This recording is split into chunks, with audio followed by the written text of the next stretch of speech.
Hi, I'm Tiffany Oshinsky. And I'm Khat Bell. And this is Serving Pancakes with League One Volleyball. The inaugural Love season is finally here. Each episode will be going over the matches from the week to keep you up to date on everything League One Volleyball. Then stick around after the analysis for interviews with some amazing people in and around the sport. Today's episode features Love founding athlete and Atlanta outside hitter, Kelsey Cook. But first, let's talk about all the exciting action from week 4. Khat, how are you? You were sick this week. How are you feeling? I've been down and out on Friday, but I feel a lot better, so I can't complain right now. I was complaining a few days ago, but now I'm all good. All good. Yeah, you couldn't travel, but you got to watch the matches, which I feel like is a plus, right? Got a chance to watch a lot of video, lots of scouting reports, got a lot of stuff to do, so it was great, yeah. Well, let's kick off the week 4 recaps with Love Madison hosting Love Houston, with Houston putting on a show, sweeping Madison 25-19, 25-17, 25-21. Opposite Jordan Thompson shined in the match, earning player of the match honors thanks to 17 kills, a hitting .317 plus an ace, 5 digs, a block, and an assist. So in last week's match, she actually hit negative. So what did she do to turn it around in this match? Hey, new day, new game, new day. I think, connection with Micah was flowing a lot better this week, I think. And also maybe stress, nerves, just depending on whatever happening in your life that day. You just have a bad day, but she definitely showed up the other night. I saw that she mentioned that it's been a little rocky in the sense that after the Olympics, she had 3 months off, basically, until matches started, where before she's been playing overseas in Europe during that time period. So she's like, it was a little bit of a slow start. Do you find it that when you're not playing for that long, you're that off? I mean, honestly, first of all, it's like all about mindset, because you're just on your off time, you're relaxing, you're chilling, hanging out, doing whatever you want to do as far as like diet and exercise, and to go back to compete in a high level and trying to get your mind back to go on a certain schedule is difficult, definitely. In volleyball, you can lose it in 3 days if you're not doing anything. So I'm actually thinking about that now, starting practice tomorrow. You'll be great. The sickness just got you a little bit. You're going to be just fine. I believe in you. Now, Madison has lost 4 in a row and are at the bottom of the standings at 1-5 now. A lot of those losses actually came when they were like 15-15, 16-16, and they just couldn't close it out. So how do you get over that mental hump to finish strong and get the win? I think it's one thing that all the teams are battling right now. I think even last night you saw that Austin was up and then just kind of lost it in. I think Madison going to each game, they're depending a lot on Sarah. I think they have to run offense a little bit more and get the other hitters kind of attacking and getting the ball down. All right, well, let's move to the next match. On Friday, we saw Love Atlanta sweep Love Salt Lake at home, 25-22, 25-22, 25-20. Back-to-back sweeps this week. Pretty exciting. Yeah. So let's talk about Atlanta. What were they doing that Salt Lake just couldn't stop?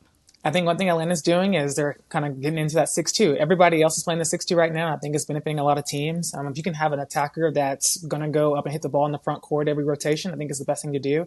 They used Danielle a little bit more this week, I think, also. And just Tess has also been great for them this entire season so far. So they're definitely running their offense a lot more with having all 6 players out in the court, all rotations.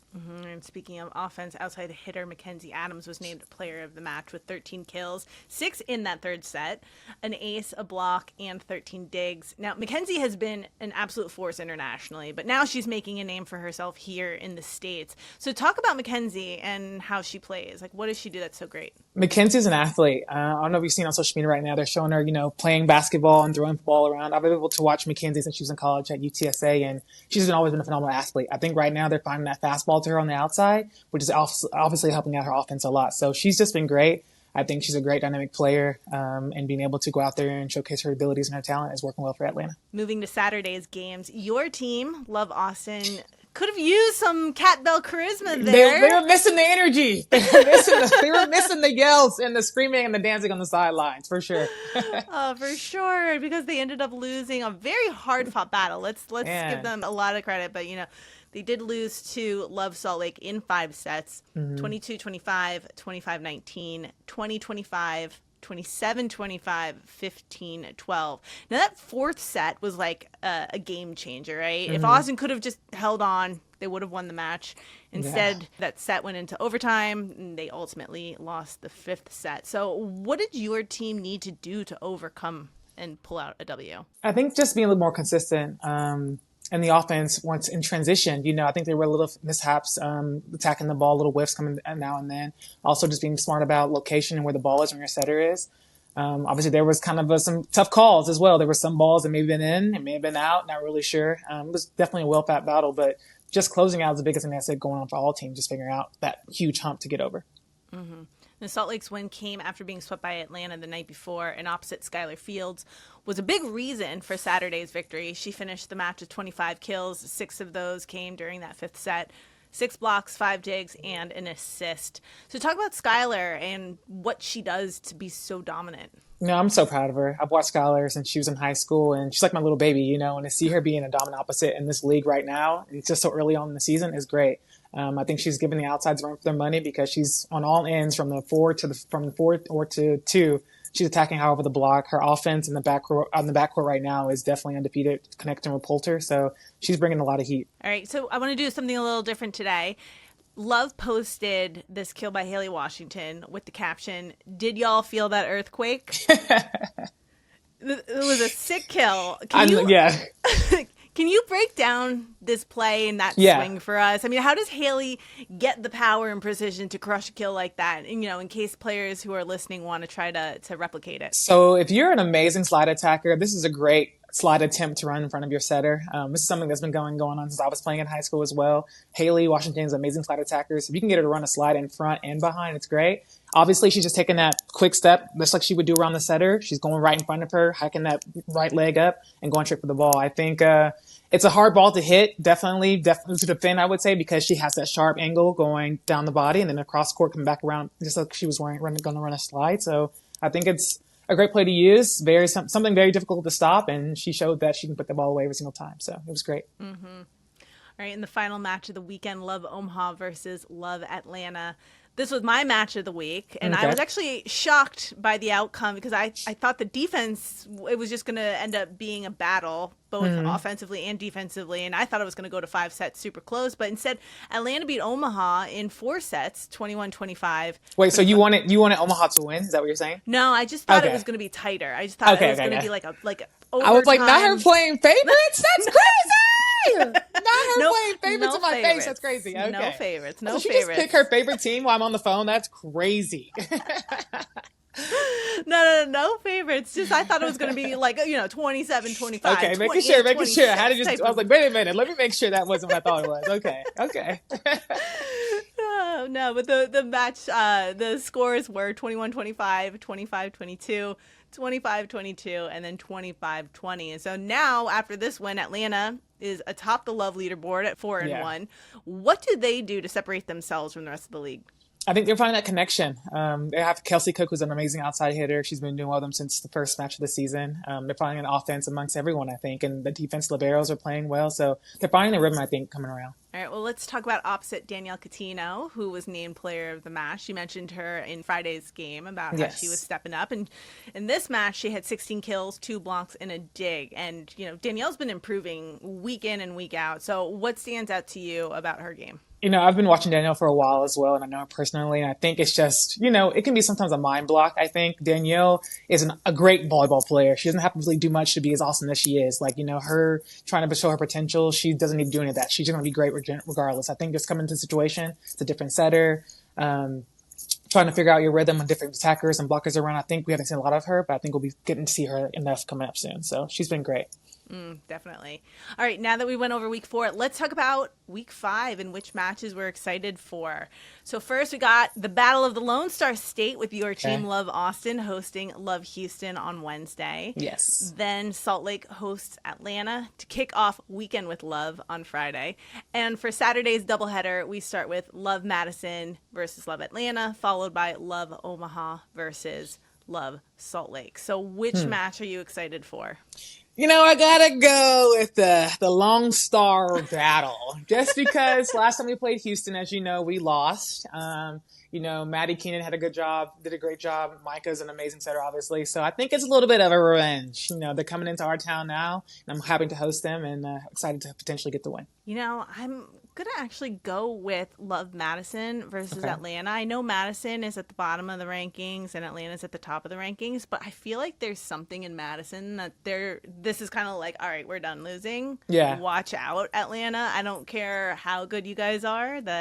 I think that this is going to be like a fun a fun step-up match for them. So I'm Yeah. excited See, to watch that with one. me, I think Atlanta's brewing something over there. They're finding some heat over there. They're finding connection. So it's gonna be a well-fought match. I think all the matches are gonna be really good to watch this week. Definitely.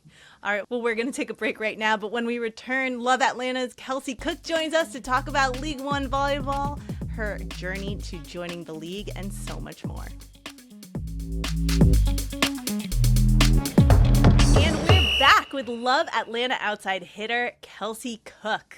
Originally from Bartlett, Illinois, Kelsey played collegiately at Tennessee and Nebraska, where she earned 2 All-American honors. She's a 3-time Olympic medalist, earning a bronze in her Olympic debut in 2016 in Rio, a gold in Tokyo in 2020, and silver in Paris in 2024. Kelsey has been playing professionally for over a decade. While playing overseas, she won 3 Club World Championships, 2 Champions League titles, 5 league championships, and 8 Cup or Super Cup titles. She's also a lover of animal, an avid photographer, a fashion guru, and now she's bringing all those passions and her volleyball dominance back to the States, playing for Love Atlanta. Kelsey, welcome to Serving Pancakes. Thank you. I'm excited to be here. We're very excited to have you. Now, I want to actually start with everything. You've been professional overseas for all these years. Now we're here in the States playing. What's it like? It's been very surreal. I'm not going to lie. There's moments where I'm like just packing a normal American outlet plug and using my driver's license to go on the plane, and just little things like that, going to the grocery store, all the things that make overseas what it is. And then you come back here and the ease and convenience of it all. And I'm just grateful to be here and help start this thing. I didn't even think about the whole plug outlet situation. Did you guys, both of you played overseas for so long. Did you end up buying like appliances like hair dryers and straighteners specifically for the countries that you lived in for a few months? Oh yeah, I'm overseas more than I am in America. So I actually have more appliances and outlets and all the things, just ready adapters, all the things for overseas rather than America. Sometimes I don't even have the American outlet, which is such a silly thing, but it is just part of life. Yeah, I recently bought a really nice blow dryer when I was in Japan, and I had an adapter and plugged into the wall and damn near blew the socket. So we're still trying to figure those things out. I don't know voltages. So yeah. Oh, geez. Well, Kelsey, you were one of the founding athletes. Actually, weren't you the first athlete to sign with Love? Yeah, I was, yeah. So how did this come about? How did they approach you? What kind of went through your mind? And knowing that you were the first, what were you thinking? Yeah, so I'm really good friends with Emily Hartong, who works with Love, and she was like, hey, let's have a conversation. I just want to kind of talk to you about this new league we're trying to form. And for me, I think because I've heard so many different leagues wanting to form, I kind of had that conversation as a favor, and just Emily's my girl, so I was like, yeah, I'll listen. And I think in the back of my mind, I had already anticipated just probably not being super excited about it, and just it is what it is. And then as I was listening to it and understanding the why behind how they were going to do it, how they were going to build this league, the model, all the things, I got off the phone and I said to my husband, I think this can work. I think this can be the way it has to be done. And after that initial conversation, I continued to have conversations with Caitlin and Rosie, and we had conversations for years. So when it came time to sign, it's still nerve-wracking, it's still nerve-wracking to be the first and not really know what that is going to look like, especially I signed 2 years out. So there was a lot of faith and a lot of hope that it would be what we had anticipated. But I'm just proud to stand here today. And I think I had tears in my eyes the first time I saw our home gym and all the hard work that it's taken to get to this point. We're always moving forward as people, and we always want to make things better. But I think I can sit in a lot of gratitude for the present moment and where we are today. Kind of coming off what you're saying, I just wanted to ask you, going through those stresses, that pressure, and trying to being the captain of your team, you have so much things to do. How are you handling that by yourself? It's been a learning experience. I think I wear multiple hats and kind of trying to, I think in the beginning I was carrying a lot of because I'm the founding athlete, because I was the first, I am responsible for everybody's experience here. And I sat down with Rosie and expressed that after it became too much. And I think that's one of the things I'm most grateful for is my relationship with the women in this league that helped to form this league, because they're guiding me and helping me. They never want it to feel too much for me, and they never want any of our athletes to feel that. And so to be able as an athlete to go to your CEO or the people in charge and be, hey, this is what I'm experiencing, and they're going to listen to me and they're going to help provide tools for me. It's just such a unique experience, because overseas it's sink or swim. You're on your own, and you make that experience what it is, and you have to survive. And here I feel so supported. I love that they listen. I love that this league is about championing women and putting women in executive roles, putting women in coaching roles, more opportunities for women to play. So all of the things, I just feel inspired daily to be here. Not to jump ahead in your career, because I want you to keep playing volleyball as long as you want, but are you thinking of that next role, like potential executive and, maybe She's giving boss B. She's giving boss B. I will say I am very vocal. I think everybody knows that. And I'm not afraid to have the hard conversations. So I think people are instilling belief in me and what I could be beyond the athletic side. And I feel very excited about that. I would say I would be happy to explore opportunities potentially in ownership or running a team. I know what it takes to be successful, and not just as an athlete or winning, but I know what a great club looks like and how they treat their players and employees. And I think that's essential to success. So 100%. I feel that it would be,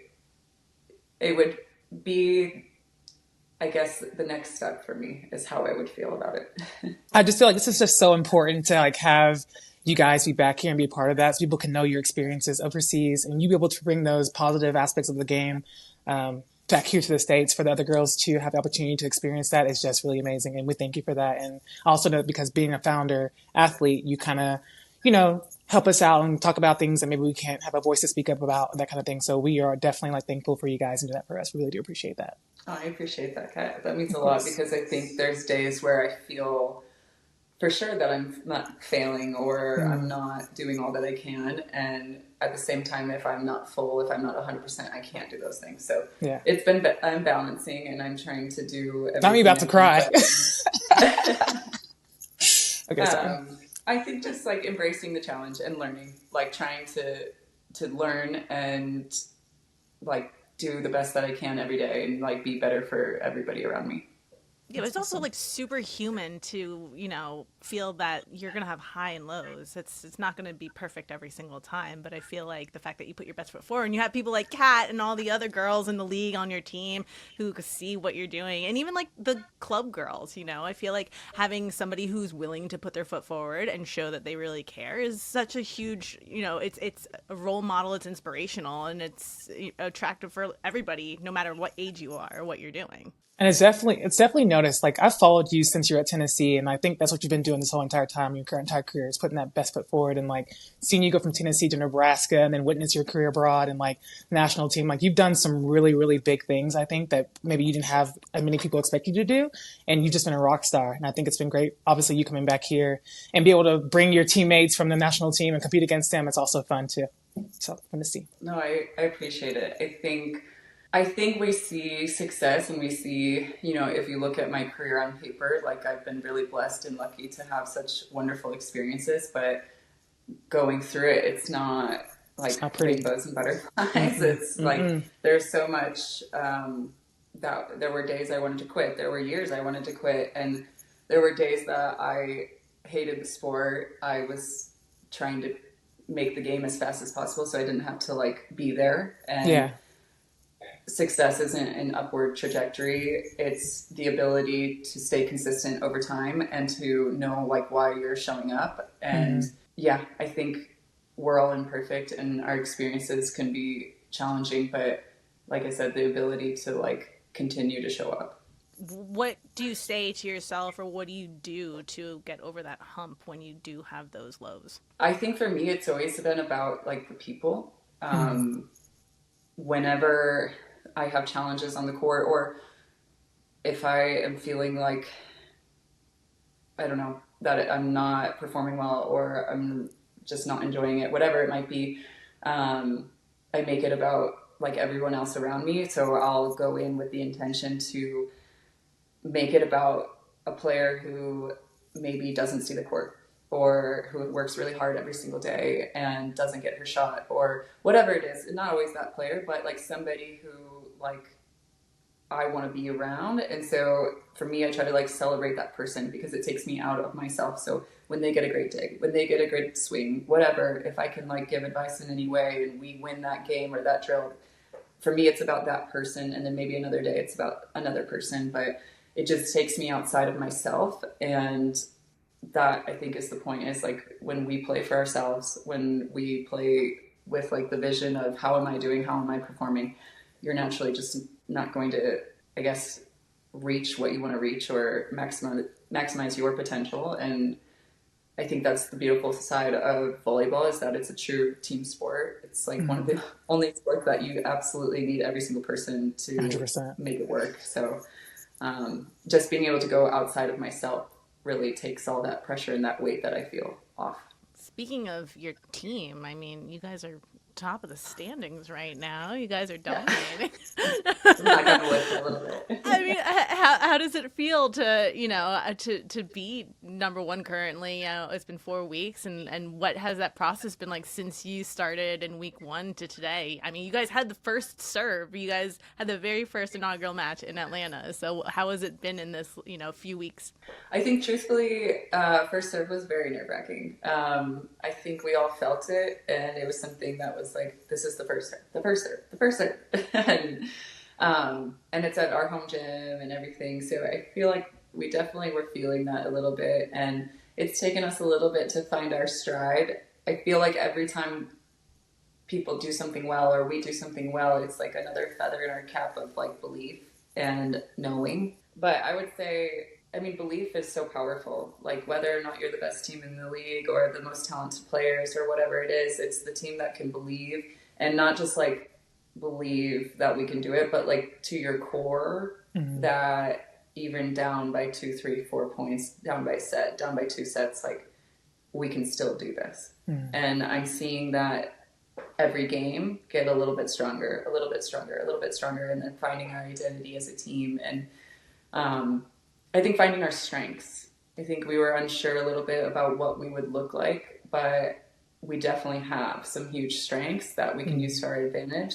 I think the cool part about the league is anyone can win any given night. Like it is really balanced. So yeah, we're sitting at number 1, but anything can happen. Every team can compete. And so that's the challenge. Like every night you don't get a day off. When you go to play, there's no, we got this one.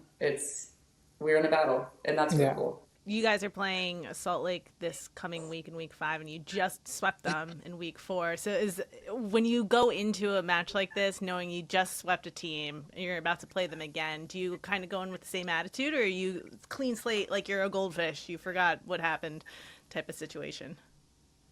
I mean, for me, never. I never go into a game like, we got this. I think that is the worst mentality. And Salt Lake is really good. And they have the altitude thing going on, because when we played there for preseason, I was like, can anybody breathe? Because I can't breathe.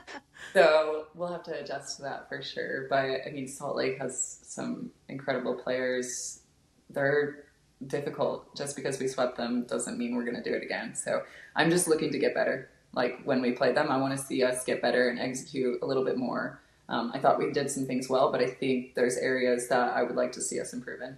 How are you guys managing the quick turnaround? So obviously you're playing against one team and you have to run a certain defense or offense, and the next night you're going against another different team that's like the complete opposite. So how are you guys managing switching back and forth? I do a lot of scouting myself. I just like to have a good game plan and stuff. So I chart all the hitters, and then with Paulo's like game plan as well, we can kind of like talk together and find a system that we want to work with block and defense. But yeah, I think just understanding like what is the tendencies, at least for me as a player, it helps me to like direct better on the court. And I think the hardest part is that there's so many options as a lineup. 100%. 100%. Like, The 6-2, everyone's running the 6-2 right now. It's 100%. You're not just like, for me, if I'm charting or scouting, I'm not looking at like 6 players. I'm looking at like 10. The whole roster. Yes. And most of these games go 5. So I'm like charting like, but it really helps. It helps me to understand like where is the heat of the court, and also like if I can watch the game. I am very much a volley nerd, which is like, I don't like to give that off, but no, but it's good. It's good. It's good. I watch every game. I'm watching everything. I'm watching the Italian league. I'm watching college. I'm watching this, and I just want to have the idea for like what is going to give us small advantages here and there. Did you have the time to watch all that stuff, like all the other leagues when you were playing international? Yeah, I watched a lot of it. I think I didn't watch a lot of college volleyball actually when I was overseas, if at all, because of the time difference. And then this year, because we've had so much time, I've gotten to watch a lot of the NCAA. So it's been cool to be back in this world, to be in the youth space, to be in the college space and seeing this game. And of course, there's things that I would like to see like change, but for me, the level has been awesome to watch. Like, I'm really impressed with the level, and I'm excited for these players coming up. We'll be back with more from our interview with Kelsey Cook. Now, Kelsey, I want to ask you a few questions about Kelsey the person as opposed to Kelsey the athlete, because I find everything that you do is so fascinating. The first thing is your social media presence and TikTok presence and everything. What made you want to be kind of like this influencer and like put yourself out there that much? Yeah, I think it was never this intention to like be an influencer, but everybody needs a personality hire every once in a while. But yeah, so when I was in Italy, so I'm a journalism major, and when I was in Italy my first season in Europe, we weren't in Champions League, so we played once a week, and I was a little bit bored. So I started kind of like writing. I used to have a website, and I would write all of my travels. I love to travel, and I love finding like the hidden gems, like local places and stuff. So I would like log a lot of that. And then naturally that developed into the YouTube channel and sharing what it's like to be a professional volleyball player abroad.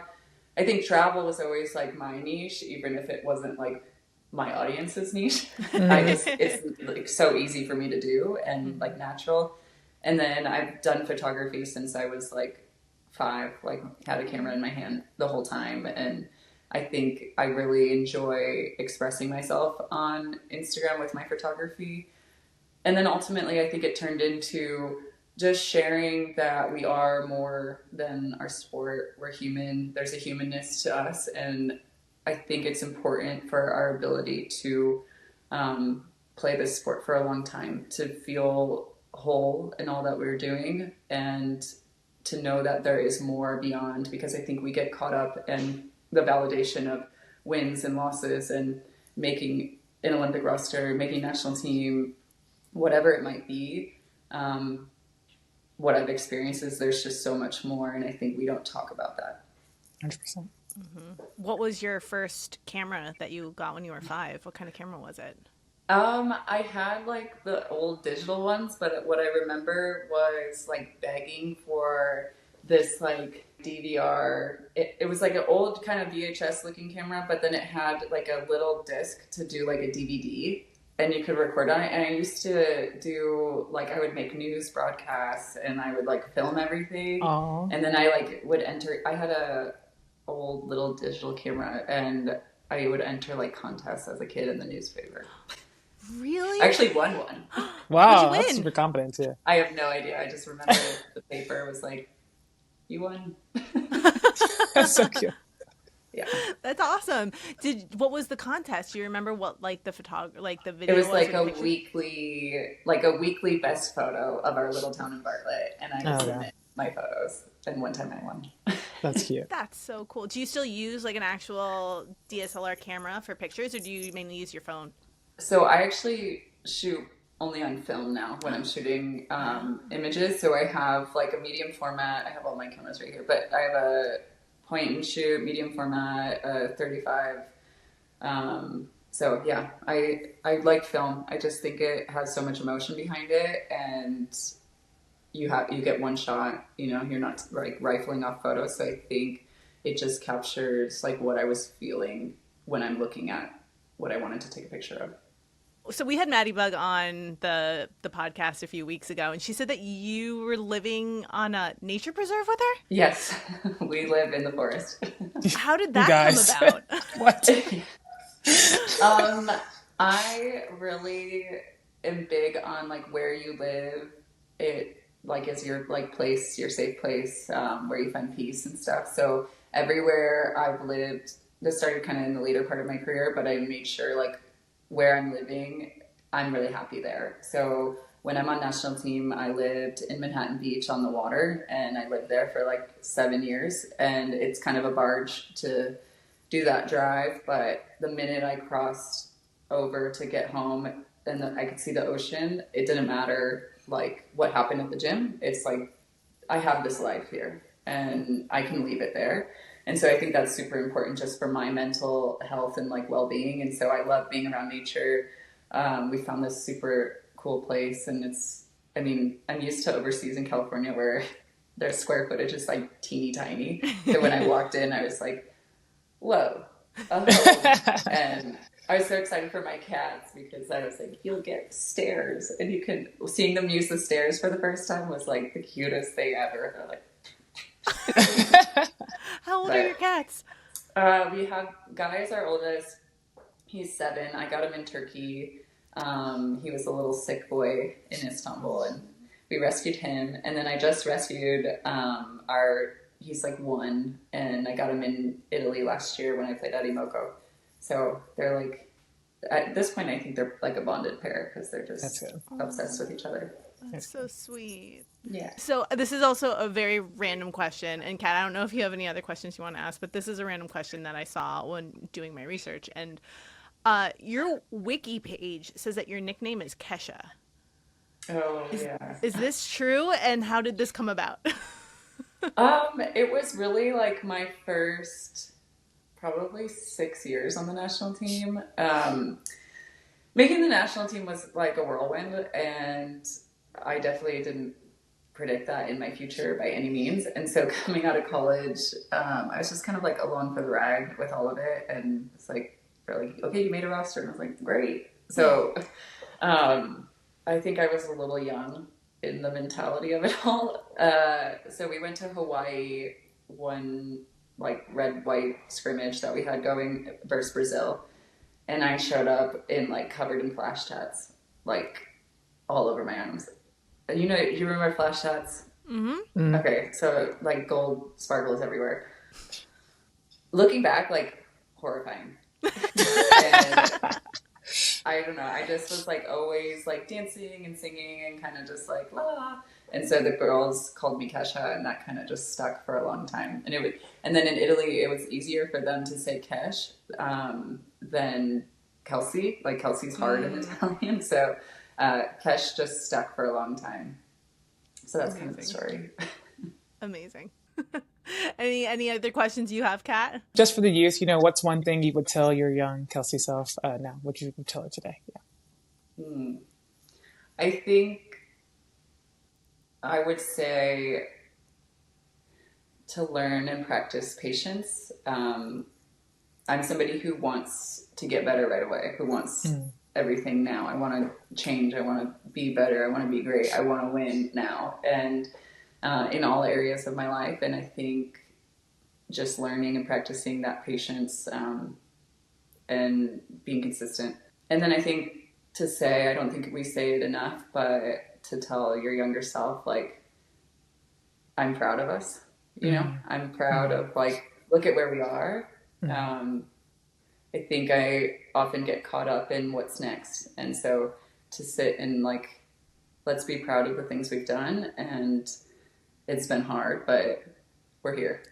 That's great. Oh, Kelsey, it's been a pleasure speaking with you. And So thank great. you so much for joining us on Serving Pancakes, and best of luck the rest of the season. Thank you guys so much. This was fun. See ya. Thanks, Kelsey. Thanks for watching Serving Pancakes. Don't forget to subscribe and hit the like button. You can also listen to the podcast version on the iHeartRadio app or wherever you get your podcasts.